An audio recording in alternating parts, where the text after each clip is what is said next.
2019 was an excellent year for movies. There were some great movies. It was very hard for me to produce my list of my top 10 movies. How about you? Mine was fairly simple. And really? I have to say, this collection of movies this year was way better than 2018, right? Yes, absolutely. And you know what? I really enjoyed putting this list together, but I hold firm to these movies being my favorites. Right. Of course, some of these movies will be on a lot of other critics, top 10 lists. But these are the movies that really resonated with me, my personal favorites. I'm sure you did the same in choosing yours. I did the exact same. And let me qualify this by saying that I have not watched near as many movies as this guy. Yeah. I can never do that. But yes, again, I go to the movies way too much. Like he said, these are the movies I enjoyed the most. Not necessarily what was, I guess, the best crafted movie. So, qualifier. You ready? So stick around, stay tuned. Here we go.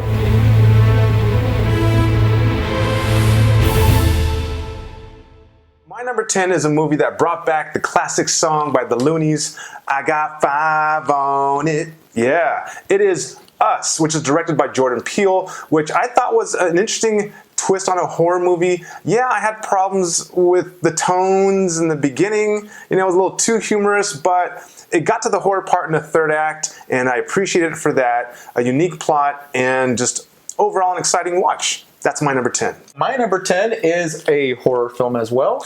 Okay. It is Dr. Sleep. Okay. The sequel to The Shining. What I love about this movie is that it feels like its own unique film.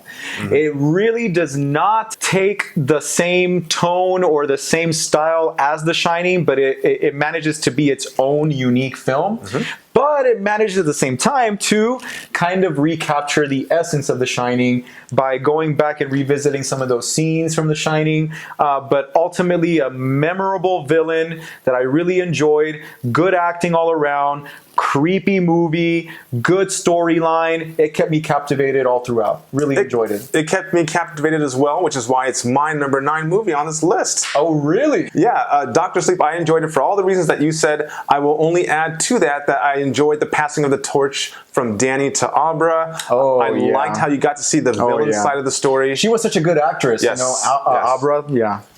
And lastly, I do want to mention that I felt like I wanted more of the movie to be in that hotel. It was really only in the third act, but still an enjoyable movie, guys. I recommend you watch it. It was trippy at times, and at times it was genuinely scary. I really enjoyed Dr. Sleep, and I think it went under the radar, and I think people should go and watch it.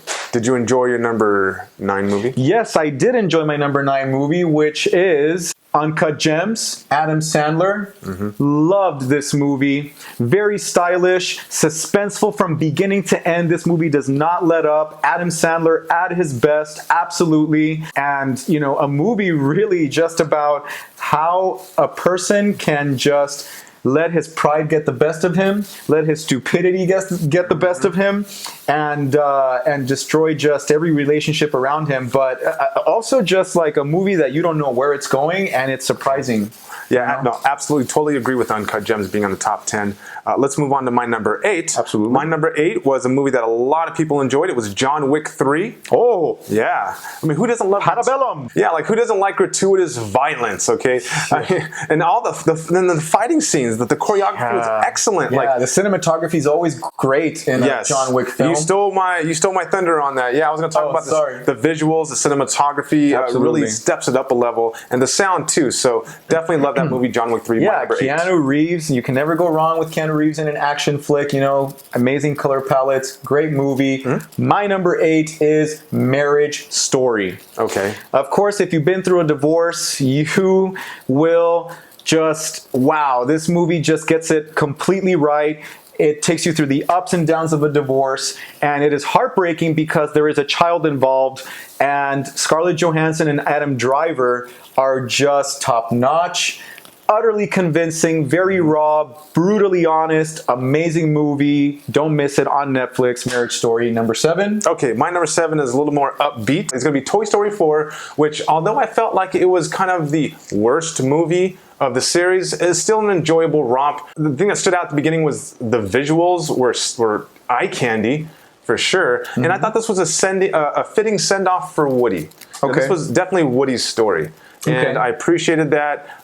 Some of the characters took a back seat, but I still enjoyed it. Okay? My number 7 is Ford versus Ferrari. Ferrari, Matt Damon and Christian Bale. You know, a story about the strong bonds of friendship and how two people can rise up against the machine. This is a great movie that has equal amounts of heartfelt drama, but also some exciting car chase or car racing sequences, I should say. And it's a movie that doesn't let up. Great performances, great story, and again, a movie about friendship. So, number 6. Speaking of friendship, my number 6 is going to be Once Upon a Time in Hollywood. Well, gee willikers. Yeah. That's my number 6 as well. Really? Wow. Okay. All right. Well, let me tell you what I think. You mentioned friendship. So it's a great friendship story between DiCaprio and Brad Pitt. There you go. I was about to say Bill Murray for some reason. Brad Pitt's characters, right? Yep. Compelling performances. It's a beautiful glimpse into Hollywood, the behind the scenes in the 60s. And of course, let's not forget the cinematography. Most good movies have great cinematography, and this is no exception. Great satire about, the film industry, Hollywood, like you said, and also the Manson family. And there are some clever, satirical, funny changes in the movie. It's just great. And Quentin Tarantino really knows how to make his audience members feel uncomfortable. Oh, yeah. Really does a good job at that. And this movie has one of the greatest surprising endings of the year. Okay, we seem to have nice segues because you talk about surprising endings, and that's what you get, without spoilers, with my number 5 movie, Uncut Gems, which you mentioned earlier in your list. Of course, you had to have Uncut Gems in there. Yeah, I mean, great movie. This is a movie where you see Adam Sandler like you've never seen him before.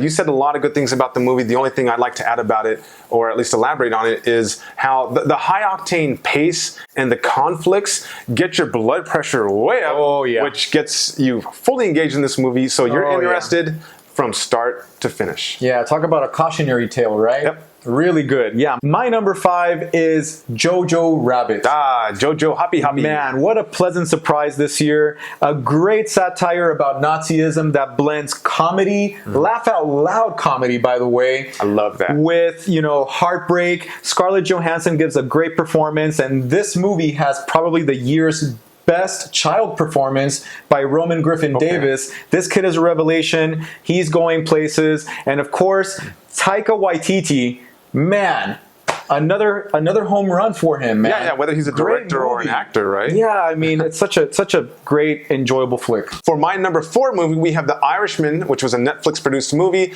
and you can't go wrong with Martin Scorsese and a star-studded cast that includes Al Pacino, Joe Pesci, and the great Robert De Niro. Of course, yes, dude, that is my number 4 too. Woo! Yeah. Yes. Yeah, I love this movie. It was so intense. It was so gripping.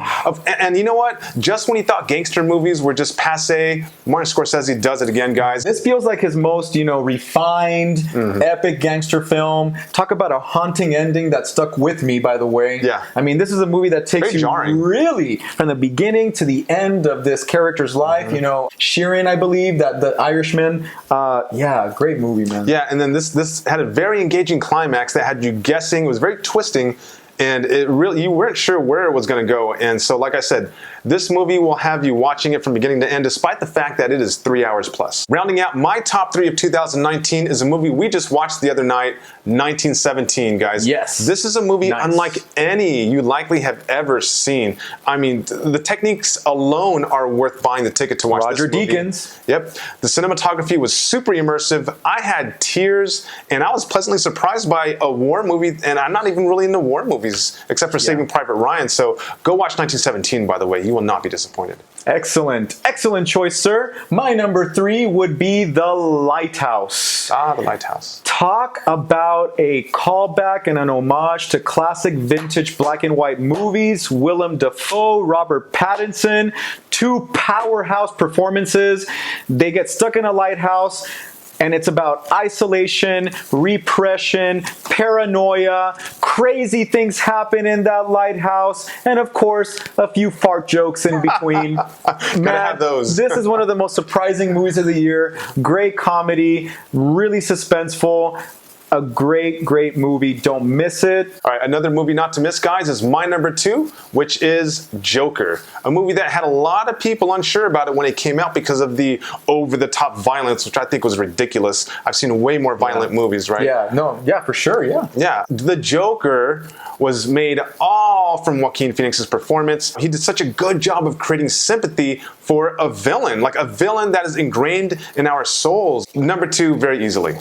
Great choice. Did not make my top 10, but definitely my honorable mentions. Oh, but can you say why didn't it make your top 10? Let's just say that it reminded me a little too much of Taxi Driver, the king of comedy, 2 Scorsese films. Nothing and new? it is no doubt that this movie was influenced by Scorsese. Robert De Niro was in it, playing a very similar role to King of Comedy. So, I mean, it's a good movie, solid movie. Again, honorable mention for me, but didn't make it. My number 2 movie is, of course, 1917. Yeah, very good, very good. I mean, again, like we have said before, few war movies have made me feel such heightened emotions.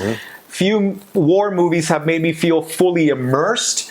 A very unique way of telling the story. I mean, get out of the way, Dunkirk. I thought Dunkirk was clever with its point of view, you know, changes throughout. But this movie, with its long tracking shot, is just absolutely special. No doubt. Yeah, and great choice, man. That's it. Number 1. Okay. We are here. So the moment you have all been waiting for. My number 1 movie was a movie that, again, had me tearing up. It drew some emotion out of me. It was because I am a comic book fan, super fan. Here we go. It was Avengers Endgame. How could you not put Endgame in your top 10, bro? Come on. It's not in my top 10. It's not The Rise of Skywalker. But it's Endgame, and it's an Endgame to a Marvel saga. You're a much bigger comic book guru than I am. So power to you. I think it's a great choice. It's a good movie. Okay, you know? It's the Endgame closure of a 10-year Marvel saga. You're like, you don't get it. You don't get it. I was like, anyway, but yeah, it closed out a 10-year Marvel saga that connected with audiences of all shapes and sizes, all cultures, all age demographics, whatever you want to say. It was a cultural phenomenon. I mean, you had closure for Tony Stark, for Steve Rogers. It had all the superheroes in it. It had all your typical, superhero flash and awe, all the bells and whistles. It had good storytelling. Okay, I could go on and on, but what do you think? You could go on and on. Sorry, I'm not thinking. I'm going over my time. Anything. Yes, you are. It made you laugh, and at the same time, it made you cry. So many chills. Yeah, no, definitely, man. It's a good choice. Okay, I'm sorry. All right. I love that movie. Let's move on to your number 1. My number 1 movie is Parasite. Ooh, wow. The Korean film Parasite. If you like Korean films or you've never seen Korean films, they are absolutely remarkable. Some of the most twisted movies you will ever see. If you like horror films that are well done, well crafted, don't miss Parasite. But what's great about Parasite is that it manages to mix every single genre. I'm talking comedy, action, drama, horror, suspense, seamlessly well. Man, I need to watch it. You need to watch this movie. I missed out on that opportunity. It is a very special movie. Makes some really relevant commentary about our social classes and our economic, systems. A great movie from beginning to end. Don't miss it. Parasite, my favorite movie of 2019. All right. Well, since we're talking about commentary, comment down below. Let us know what you think about our picks. I mean, obviously, we're kind of like all over the place with our picks, right? We have some similar ones there. Well, yeah, but we're always going to be off. Like last year, my favorite was Into the Spider-Verse, right? You know I like superhero movies, but that was in my top 10, though. Yeah. Okay, that's true because it was good. When you go to watch these movies, especially 1917, make sure you go to the Alamo Draft House to watch it. It is an experience. Yes, and of course, always look us up on Facebook at Real Screeners and Instagram real.screeners. And don't forget to hit that subscribe and bell button if you enjoy our reviews. And join us next time for our next Real Take on Movies. No way, man. What's his name? Waititi? Waikiki? Utini? Waititi. Anyway. Pacino. De Niro. What's his name?